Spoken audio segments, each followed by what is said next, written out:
नमस्कार दोस्तों, जीके जी डिस्कशन में आप लोग का स्वागत है। तो आज जो है मेरा इस सीरीज का बिहार एसएससी इंटर लेवल का जो साइंस का सीरीज है उसका आज 9वां क्लास है। तो आप लोग को अगर इसका बोर्ड पीडीएफ चाहिए तो इसके लिए जो है आप लोग को टेलीग्राम चैनल से मेरा जुड़ना पड़ेगा। ये टेलीग्राम चैनल का जो है लिंक डिस्क्रिप्शन में दिया हुआ रहता है, आप वहां से जुड़ सकते हैं और पीडीएफ जो है प्राप्त कर सकते हैं। ठीक है, ऐसे आप खुद से पीडीएफ बनाते हैं वीडियो देखते टाइम तो वो और अच्छा होगा आप सबके लिए। ठीक है, तो चलते हैं, क्लास स्टार्ट करते हैं।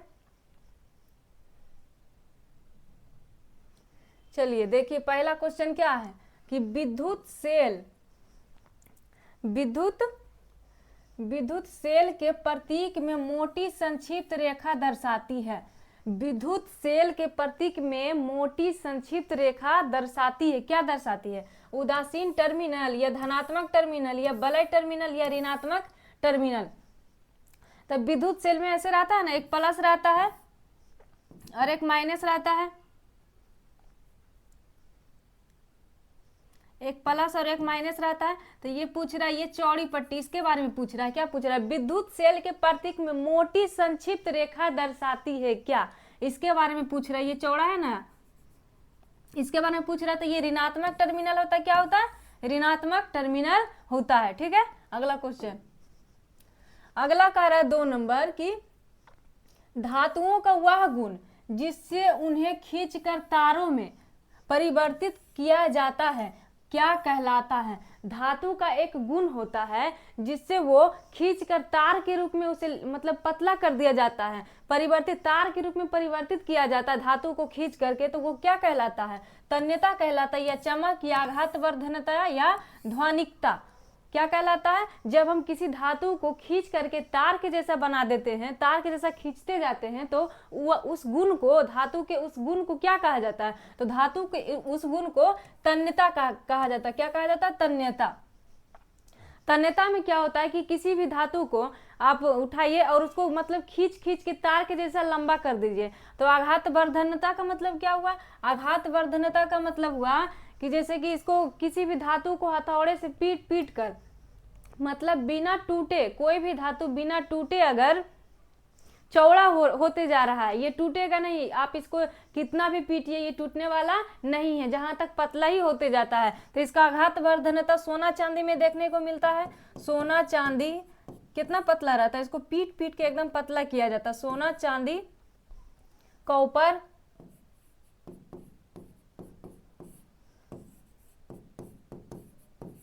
ये टूटने वाला ना है, कितनों भी इसको पीट लीजिए चौड़ा होते चला जाएगा।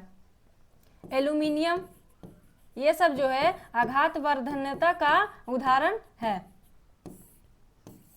ठीक है, अगला क्वेश्चन, अगला कह रहा 3 नंबर कि ईंधन में निम्न में से ईंधन में से एक जो जलने पर अवशेष छोड़ता है। मतलब इतना ईंधन है, इस सब में से कौन जलता है तो अवशेष छोड़ देता है?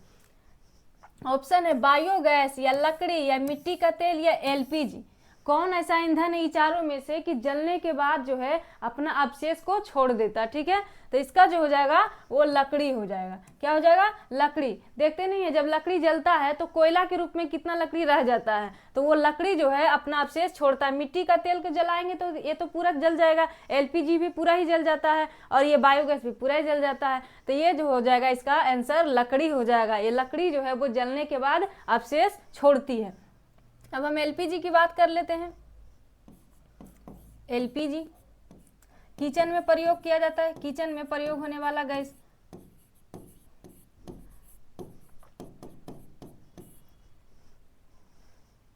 होने वाला गैस।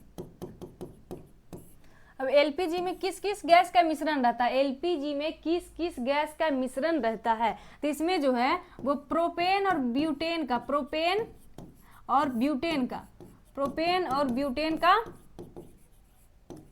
ब्यूटेन का मिश्रण होता है। प्रोपेन और ब्यूटेन का मिश्रण होता है। एलपीजी का फुल फॉर्म तो आप लोग जानते ही होंगे, फिर भी हम लिख देते हैं। Liquefied petroleum petroleum gas.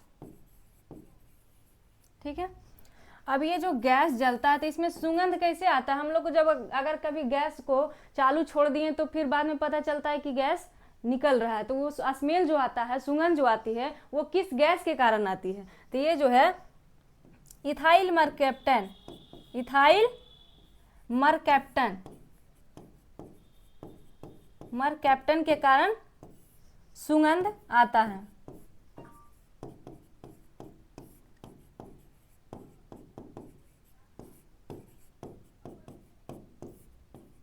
ठीक है, चलिए अगला क्वेश्चन है। अगला 4 नंबर क्वेश्चन कह रहा है कि निम्न में से किसे क्षारीय मृदा धातु के रूप में जाना जाता है? क्षारीय मृदा धातु के रूप में किसे जाना जाता है? किसे जाना जाता है? तांबा को, या प्लेटिनम, या मैग्नीशियम, या कोबाल्ट? तो ये क्षारीय मृदा धातु के रूप में किसे जाना जाता है? तो ये मैग्नीशियम को जाना जाता है। क्षारीय मृदा धातु के रूप में मैग्नीशियम का जाना था। मैग्नीशियम का परमाणु संख्या कितना होता है? 12 होता है, परमाणु संख्या 12। ठीक है, अगला चलिए, अगला 5 नंबर का रहा क्वेश्चन कि खाद्य पदार्थ में उपस्थित प्रोटीन की जांच के लिए किस रसायन का प्रयोग किया जाता है? खाद्य पदार्थ में उपस्थित, हम लोग जो खाना खाते हैं उसमें प्रोटीन उपस्थित रहता है ना, तो वही पूछ रहा है कि किस रसायन का प्रयोग किया जाता है कि इसमें कितना प्रोटीन है कितना नहीं है। ठीक है, तो इसका ऑप्शन है सोडियम बाइकार्बोनेट से, या सोडियम कार्बोनेट, या कॉपर सल्फेट एवं कास्टिक सोडा सही। डी नंबर है कि copper sulphate, sodium bicarbonate, sodium carbonate, copper sulphate एवं कास्टिक सोडा, और डी नंबर है कॉपर सल्फेट। किससे जो है हम लोग जो खाना खाते हैं उसमें विटामिन जो प्रोटीन रहते हैं उसकी जांच हम किस रसायन के द्वारा किया जाता है? तो ये कॉपर सल्फेट एवं कास्टिक सोडा के द्वारा किया जाता है। कॉपर सल्फेट एवं कास्टिक सोडा के द्वारा किया जाता है। कॉपर सल्फेट का सूत्र क्या होता है? CuSO4 होता है, CuSO4। या कास्टिक सोडा का क्या होता है? कास्टिक सोडा का NaOH होता है। Copper sulphate, copper sulphate. और कास्टिक सोडा का क्या होता है? कास्टिक सोडा का फॉर्मूला NaOH, सोडियम हाइड्रोक्साइड। इसे क्या कहते हैं? Sodium hydroxide, oxide. ठीक है, अब एक क्वेश्चन अगर कभी भविष्य में पूछ दे, ऐसे तो अभी तक पूछा नहीं है, कि दूध को फटने से बचाने के लिए इनमें से किस गैस का प्रयोग किया जाता है? दूध को फटने से बचाने के लिए तो इसी का प्रयोग किया जाता है, NaOH का प्रयोग।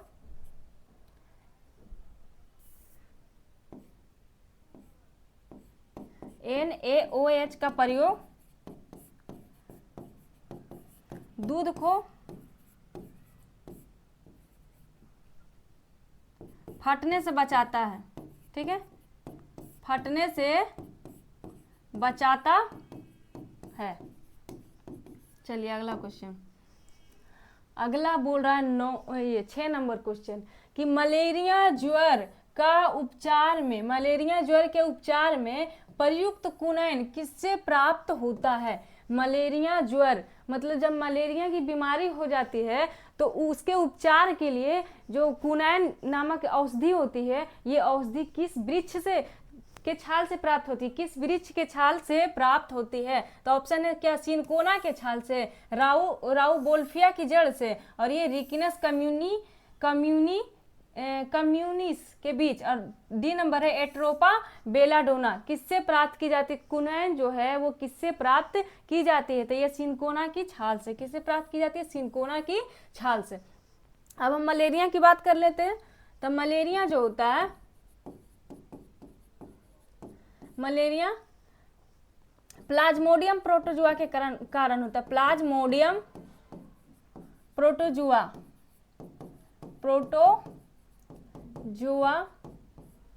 के कारण होता है।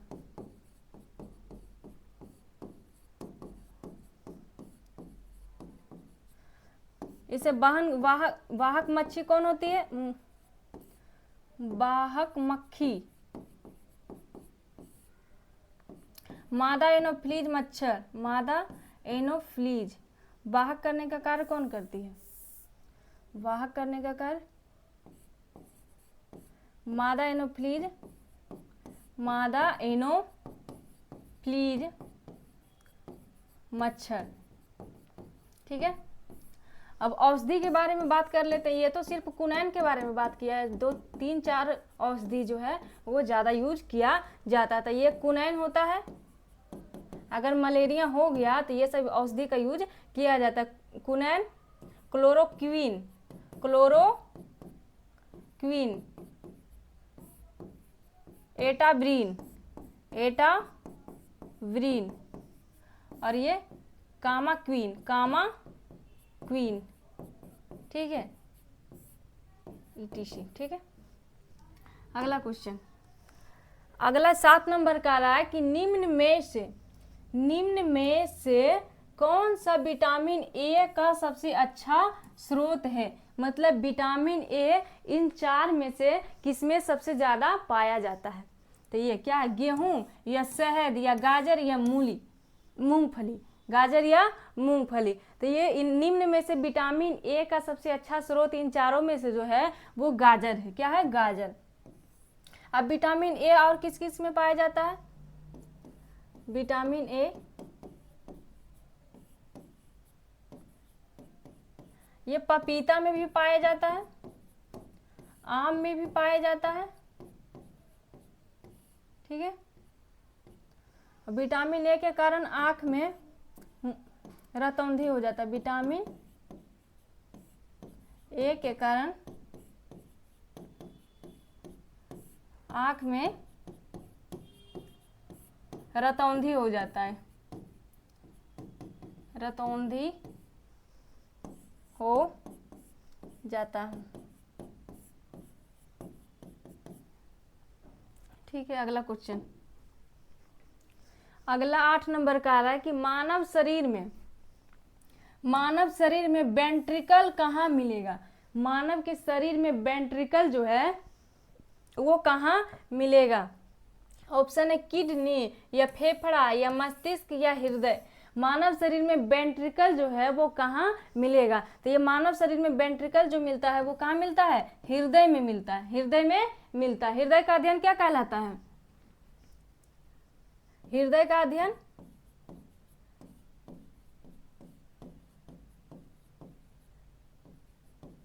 Cardiology, cardiology.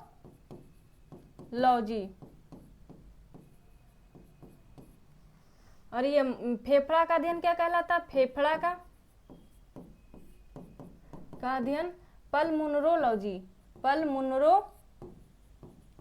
पल्मोनरोलॉजी। ठीक है, चलिए अगला क्वेश्चन, अगला 9 नंबर का आ रहा है कि मैग्नीशियम ऑक्साइड का विलयन होता है। मैग्नीशियम ऑक्साइड का विलयन कैसा होता है? अम्लीय होता है या उभयधर्मी या उदासीन या क्षारीय? कैसा होता है? मैग्नीशियम ऑक्साइड का विलयन जो होता है वो किस टाइप का होता है? तो ये जो होता है मैग्नीशियम ऑक्साइड का विलयन ये क्षारीय होता है। ठीक है, क्षारीय होता है। चलिए अगला 10 नंबर क्वेश्चन कह रहा है कि निम्न में से कौन सा कोशिकीय, एक कोशिकीय, यहाँ पर एक होना चाहिए, एक लिख लीजिएगा आप लोग, एक। निम्न में से कौन सा एक कोशिकीय जीव नहीं है? एक कोशिकीय जीव नहीं है। तो इसका ऑप्शन जो है वो पौधा या प्रोटोजोआ या ईस्ट या जीवाणु, इनमें से कौन सा ऐसा है जो एक कोशिकीय नहीं है, मतलब एक से ज्यादा कोशिका से बना हुआ है? तो कौन नहीं है? तो ये पौधा जो है वो ये बहुकोशिकीय के अंतर्गत आता है। पौधा जो होता है, पौधा, मानव, जंतु जो है ये सब बहुकोशिकीय के अंतर्गत आता है। और छोटा छोटा वायरस वगैरह जो होता है, जैसे कोरोना हो गया, ये सब जो हो गया, वो जो होता है एक कोशिकीय के अंदर आता है। मतलब एक टाइप के कोशिका से बना हुआ होता है, एक कोशिका से नहीं, एक टाइप के कोशिका से। और बहुकोशिकीय में क्या होता है? तो उसमें जो होता है बहुत सारे टाइप जो होते हैं, जैसे कि नाखून का अलग हो गया कोशिका, पूरे बॉडी का जो है अलग अलग पार्ट है, उन सभी का अलग अलग जो होता है कोशिका होता है। ठीक है, चलिए 11 नंबर क्वेश्चन कह रहा है कि निम्न में से किस परमाणु में इलेक्ट्रॉन की संख्या अधिकतम होती है? किस परमाणु में, ये चारों में से कौन परमाणु में इलेक्ट्रॉन की संख्या सबसे अधिक होती है? तो जैसा कि आप लोग जानते हैं कि इलेक्ट्रॉन की संख्या जो होती है वो परमाणु संख्या के बराबर होता है। परमाणु संख्या बराबर इलेक्ट्रॉन की संख्या बराबर प्रोटॉन की संख्या, ठीक है।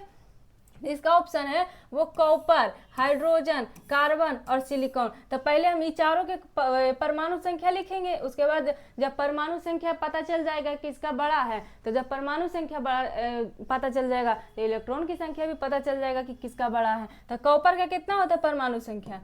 कॉपर का परमाणु संख्या जो होता है वो 29 होता है। कितना होता है?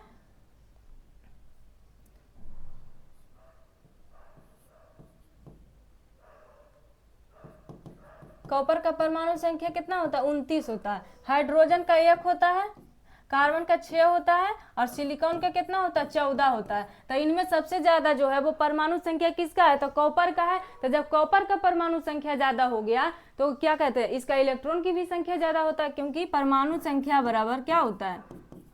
परमाणु संख्या, जितना परमाणु संख्या रहेगा उतना इलेक्ट्रॉन रहेगा, वो उतने क्या रहेगा? प्रोटॉन रहेगा, ठीक है। चलिए अगला क्वेश्चन। अगला कह रहा है कि प्रतिवर्ती क्रियाओं का नियंत्रण केंद्र कहा जाता है। प्रतिवर्ती क्रियाओं का नियंत्रण केंद्र इन चारों में से किसको कहा जाता है? तो चारों ऑप्शन पढ़ते हैं। क्या प्रमस्तिष्क को, या अनुमस्तिष्क को, या कशेरुक रज्जु को, या तंत्रिका कोशिका को? किसको कहा जाता है? ये प्रतिवर्ती क्रियाओं का नियंत्रण केंद्र किसे कहा जाता है? जैसे कि अचानक आपका हाथ जल जाता है तो आप इसको जो है डायरेक्ट, अगर चाय पी रहे हैं तो चाहिए से जल गया हाथ, तो हाथ जल गया तो चाय को आप वहां से हटाते हैं, तो ये मैसेज जो है वो कौन देता है? तो ये तंत्रिका तंत्र जो है ये मैसेज जाके तुरंत जाके एकदम दिमाग, ये माइंड को देता है, और माइंड जो है ये सूचना देता है कि उसे वहां से हटाओ, तो जल्दी से जो है हम लोग चाय को क्या करेंगे? फेंक देंगे। तो प्रतिवर्ती क्रियाओं का नियंत्रण केंद्र किसे कहा जाता है? तो ये तंत्रिका कोशिका को कहा जाता है। किसको कहा जाता है? तंत्रिका कोशिका को। चलिए अगला क्वेश्चन। अगला कह रहा है 13 नंबर क्वेश्चन है कि बड़ी और चौड़ी पट्टी वाले बैग को ले जाना अधिक आसान होता है, क्यों? बड़ी और चौड़ी पट्टी वाले बैग को ले जाने में जो है आसानी क्यों होता है, जबकि छोटा को ले जाने में कुछ ज्यादा ही भारी लगता है? तो इसका ऑप्शन दे रहा है कि बैग के द्वारा लगाए जाने वाला बल बढ़ जाता है। क्या बैग के द्वारा लगाए जाने वाले बल बढ़ जाता है, या बैग द्वारा लगाए जाने वाले दाब बढ़ जाता है, या तीसरा सी नंबर है कि बैग द्वारा लगाए जाने वाले बल जो है वो घट जाता है, और डी नंबर है कि बैग के द्वारा लगाए जाने वाले दाब क्या होता है? घट जाता है। तो इसमें जो है आप लोग को ऑप्शन को अच्छे तरीके से क्या करना है? छांटना है। क्या करना है? छांटना है। तो दाब बराबर हम लोग क्या पढ़ते हैं? दाब बराबर बल बटे क्षेत्रफल, बल बटे क्षेत्रफल। मतलब कि क्षेत्रफल को हम बढ़ाएंगे तो ये दाब क्या होगा? घटेगा, और अगर क्षेत्रफल घटेगा तो ये दाब क्या होगा? बढ़ जाएगा। तो ये, और बाकी ये दोनों में सीधा रिलेशन होता है, लेकिन ये दोनों में क्या होता है?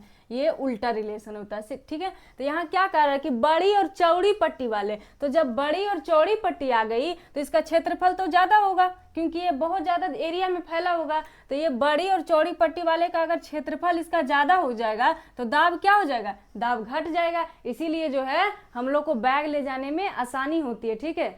क्षेत्रफल बढ़ जाने के कारण दाब जो है वो घट जाता है। तो इसका ऑप्शन क्या हो जाएगा? डी हो जाएगा, कि बैग द्वारा लगाए जाने वाले दाब घट जाते हैं। क्यों घट जाते हैं? क्योंकि जो है इसका एरिया बड़ा होता है, ठीक है। अगला क्वेश्चन है 14 नंबर, पूछ रहा है कि तिलचट्टा में वायु किसके माध्यम से शरीर में प्रवेश करती है? तिलचट्टा में वायु जो है वो किसके माध्यम से शरीर में प्रवेश करती है? किसके माध्यम से? तो ये ऑप्शन दे रहा है कि फुफ्फुस, गलफड़ा, श्वास रंध्र या त्वचा। के तिलचट्टा जो होता है में वायु किसके माध्यम से जो है वो प्रवेश करती है? तो ये जो होता है वो श्वास रंध्र के द्वारा प्रवेश होता है। इसमें वायु किसके द्वारा? श्वास रंध्र के द्वारा तिलचट्टा में वायु प्रवेश होता है। चलिए अगला 15 नंबर क्वेश्चन कह रहा है कि दो युग्मक दो युग्मक के विलयन से एक कोशिकीय संरचना का निर्माण होता है, उसे क्या कहा जाता है। मतलब दो युग्मक जब मिलेगा तो उसे आगे जाकर जो है वो बनता है, उसे क्या कहा जाता है, तो ये ए नंबर है, ब्लस्टुला या गैस्टुला या युग्मनज या भ्रूण क्या कहा जाता है। जब निषेचन के दौरान दो युग्मक मिलते हैं तो युग्मक जो है वो मिल करके फिर आगे के फॉर्मेशन में क्या बनता है, तो ये जो होता है वो युग्मनज बनता है। क्या बनता है? युग्मनज बनता है। ठीक है, अगला क्वेश्चन, अगला कह रहा है 16 नंबर की जब हम अपनी बिजली बिल का भुगतान करते हैं तो हम जो है किसके लिए भुगतान करते हैं। जब हम बिजली बिल जो है भरने के लिए जाते हैं तो वो किसके लिए देते हैं? क्या उपयोग हुए आवेश के लिए, या उपयोग हुए विद्युत के लिए, या उपयोग हुए शक्ति के लिए, या उपयोग हुए ऊर्जा के लिए? किसके लिए? जब हम बिजली बिल भरने के लिए जाते हैं तो हम किसके लिए जो है वो पैसा देते हैं, तो ये जो होता है वो उपयोग हुए ऊर्जा के लिए देते हैं। किसके लिए? उपयोग हुए ऊर्जा के लिए देते हैं। ठीक है, अगला 17 नंबर क्वेश्चन कह रहा है कि रॉकेट गति के किस नियम पर कार्य करता है। रॉकेट जो होता है वो गति के किस नियम पर, क्या गति का पहला नियम, या गति का दूसरा, या गति का तीसरा, किस नियम पर कार्य करता है? इसमें कह रहा है न्यूटन का प्रथम नियम, न्यूटन का दूसरा, न्यूटन का तीसरा, इनमें से कोई नहीं।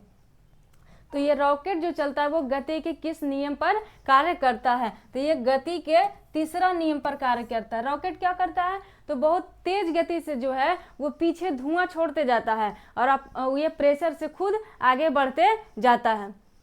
तो ये न्यूटन के तीसरा नियम में क्या होता है कि क्रिया प्रतिक्रिया, मतलब आप उसको बल लगाइएगा तो वो भी उधर से उतना ही बल लगाएगा आपके ऊपर। ठीक है, अगला क्वेश्चन 18 नंबर है कि एक लड़की झूले पर बैठे स्थिति में झूल रही है तो उस लड़की के खड़े हो जाने पर दोलन का आवर्तकाल कितना होगा। एक लड़की अगर झूले पे बैठी स्थिति में अगर बैठी हुई है, वो बैठ करके झूला झूल रही है, अगर वो खड़ी हो जाएगी तो क्या होगा, उसका आवर्तकाल में क्या परिवर्तन होगा, कम हो जाएगा या अधिक हो जाएगा, या लड़की की ऊंचाई पर निर्भर करेगा, या क्या होगा, अपरिवर्तित रहेगा। क्या हो जाएगा, जब लड़की बैठी हुई है, देखिए झूला आवर्तकाल का एक नियम होता है कि नाभि से किसी को लंबाई को मापा जाता है, मतलब आवर्तकाल को मापा जाता है। तो लड़की अगर बैठी हुई है तो उसकी नाभि तो नीचे है, तो नीचे से ऊपर जाने में आवर्तकाल जो है वो ज़्यादा लगेगा, और जैसे ही वो खड़ी हो जाएगी तो खड़ी जो हो जाएगी वो झूला जहाँ से बंधा होता है वहाँ से मापा जाता है। अगर खड़ी हो जाएगी लड़की तो क्या होगा, उसका नाभि जो होता है वो जहाँ से बंधा होता है झूला उसके नज़दीक आ जाएगा तो वो कम जाएगा। ठीक है, तो ये क्या होता है, आवर्तकाल क्या हो जाएगा, कम जाएगा। आवर्तकाल बराबर फॉर्मूला क्या होता है, आवर्तकाल को टी से डिनोट करते हैं, बराबर क्या होता है 2 pi under root l by g, under root l by g, 2 pi under root l by g. G का मान कितना होता है 9.8 मीटर प्रति सेकेंड स्क्वायर होता है। ये जो होता है आवर्तकाल सीधा इस पे डिपेंड करता है, लंबाई पे, नाभि से लंबाई को जो है वो नाभि से मापा जाता है। ठीक है, अगला क्वेश्चन 19 नंबर है कि जब एक जूल का कार्य 1 सेकेंड में किया जाता है तो शक्ति होती है। जब 1 जूल का कार्य 1 सेकेंड में किया जाता है तो शक्ति होती है, कितना होती है 1 किलोवाट या 1 वाट या 1 वाट सेकेंड या 1 जूल कितना होता है। इसका आप लोग जो है वो आंसर बताइएगा, 1 किलो वाट या 1 वाट या 1 वाट सेकेंड या 1 जूल, तो 1 वाट हो जाएगा, कितना हो जाएगा 1 वाट। शक्ति बराबर फॉर्मूला क्या होता है, शक्ति बराबर कार्य बटे समय, कार्य बटे समय। अगर आपको किसी भी कार्य को करने में कम टाइम लग रहा है तो समझिए कि आपका शक्ति जो है, यानी आप में जो पावर है, उस पावर है वो करने की शक्ति जो है वो ज़्यादा है। अगर किसी कार्य को करने में आपको जो है वो ज़्यादा टाइम लग रहा है तो आपकी शक्ति जो है वो कम है। ठीक है, अगला 20 नंबर कह रहा है कि 1 हर्ट्ज होता है, 1 हर्ट्ज होता है कितना कंपन के बराबर? तो प्रति मिनट 1 कंपन, या प्रति मिनट 10 कंपन, या प्रति मिनट 360 कंपन, या प्रति मिनट 60 कंपन। 1 हर्ट्ज जो होता है कि हर्ट्ज आवृत्ति को किस में मापते हैं? आवृत्ति को हम हर्ट्ज में मापते हैं। और आवृत्ति किसको कहते हैं? तो कंपन, कंपन करने वाली जितनी भी वस्तु है वो सब आवृत्ति में आएगी। मतलब किसी भी चीज को दोहराना, जैसे कि मोबाइल वाइब्रेशन में रहता है तो वो जो होता है आवृत्ति ही कहलाता है। तो आवृत्ति को हम लोग हर्ट्ज में मापते हैं। तो ये पूछ रहा है कि 1 हर्ट्ज होता है मतलब 1 मिनट में कितना कंपन करता है? तो 1 मिनट में जो होता है वो 60 कंपन करता है। कितना? 60 कंपन करता है। तो आज का मेरा जो है वो 20 क्वेश्चन समाप्त हो गया है। और आप लोग जो है बहुत सारा प्यार दे रहे हैं तो इसी तरह जो है प्यार बनाए रखें और आपके लिए अच्छे अच्छे कंटेंट लेके आते रहेंगे। ठीक है, अपना ध्यान रखिए और फिर से आप लोग के लिए जो है वो कल 10 नंबर का सेट लेके आएंगे। ठीक है, जय हिंद।